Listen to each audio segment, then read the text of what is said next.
Hello, my name is Chelsea Dowell, and I am an assistant professor of economics at Kentucky Wesleyan College. The last several semesters, I have focused on developing authentic writing assignments in my classes, and the impact has just been incredible. I hope to share some of my work with you so that you too can see this difference in your students. So we don't debate that writing improves learning. We know that it's a skill that employers value. Authentic writing in particular is in one of two categories, either academic or functional. So academic authentic writing assignments are what are more common in today's classroom. We see examples of instructors assigning referee reports, journal article summaries, and full research papers. These assignments improve our academic writing skills, and they absolutely have a place in the Econ curriculum. However, only 6.9% of Econ majors go into research, and only 2.5% go into teaching. So that leaves more than 90% of all Econ majors working outside of academia. Instead, our majors often go into management, or what are referenced as the fire fields, finance, insurance, and real estate. So they're becoming consultants, brokers, underwriters, realtors, administrators, analysts, and managers. And this doesn't even include our econ minors or students who only take a class or two in econ to fulfill a gen ed requirement or an elective credit. So functional authentic writing offers an alternative writing style that can boost our student buy-in. Students are more committed to and excited about assignments in which they see value. Given the large number of econ double majors and econ minors, our modal econ student has no intention of pursuing graduate work in econ. We need different strategies to motivate this typical econ student compared to motivating a typical future econ PhD. So functional authentic writing assignments serve that purpose. For example, my students draft their own policy briefs in labor economics and make a federal budget in public finance. In managerial economics, they create a business plan. We base it off the Small Business Administration's guidelines. In economics of health and healthcare, they write and present in the style of a congressional briefing.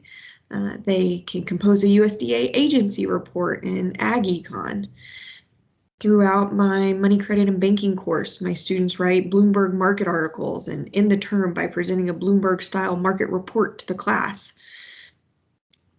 To accompany these functional assignments, I created an original standardized assessment rubric that can be linked to all writing assignments across the econ curriculum.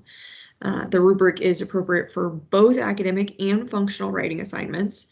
I created the rubric using insights from several econ writing manuals, but paired that very heavily with my own experiences in student economic writing. The rubric focuses on several key aspects of writing. First, the organization of the paper should be appropriate for the function that the report is serving, and the subject matter should be well motivated. The organization of a traditional referee report, for example, differs drastically to that of a business plan. Each has different intended audiences who would require different motivating factors. Research is required for each of my writing assignments that is assessed across the curriculum, but the amount of research and the type of research differs depending on the function of the report. So a policy brief requires legal research, while a journal article requires a lit review. The content design describes how a student structures their economic content. For instance, a journal article would have a model or theory section in the paper, whereas a USDA agency report might have functions describing cost estimation for commodities. The rubric gives the instructors discretion to weight their grading heavier towards the analysis section of the paper if they want, but realize that grading is separate from the standardized assessment of writing across the curriculum. So the analysis section in particular is where we assess how students apply what they've learned in class to the issue they have identified. So this is where much of the economic content is discussed and arguably where the greatest amount of learning occurs. The student then draws a conclusion based on their economic analysis. So these conclusions will be as varied as the reporting types. These could be normative economic statements, policy prescriptions, solutions, recommendations, and the list just goes on and on. The last two sections of the rubric focus on writing quality. So the mechanics section includes things like obeying the rules of grammar, diction, spelling, and citation. The style of writing is more about the readability of the paper. So the tone is appropriate, that is appropriate for a Bloomberg market report is not going to be appropriate for a journal abstract. This section assesses how well the writing flows. One of the great things about this rubric is that it is general enough to apply to many forms of writing across the curriculum, but specific enough to provide guidance and expectations. But I do pair this rubric with a more detailed set of instructions for the writing assignment itself.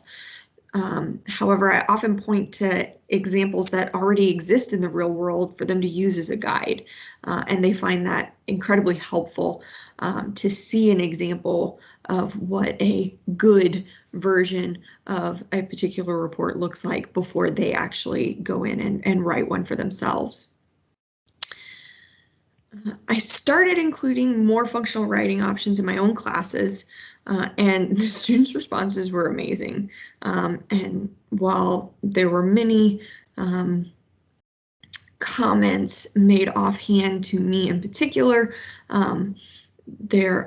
the official data that I'm going to start collecting, in the next few semesters, and I'm going to use the children's usage rating profile to collect their self-reported buy-in.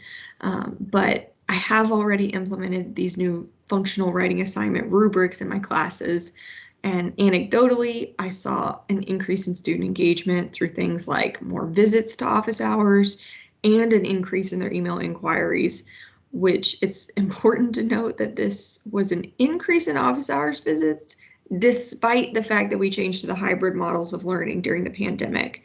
So I saw higher completion rates of final papers by graduating seniors, and in particular, I saw higher completion rates of students with the least incentive to do their best work at the end of the semester, which was awesome. One example of a student comment on the functional writing assignments in their end of term course evals was that the business plan was well worth the time and effort. Considering we only offer an Econ minor where I teach, most of my students have no interest in an academic career in economics. The fact that they see the value in these functional assignments makes a huge difference in their motivation for learning in the classroom.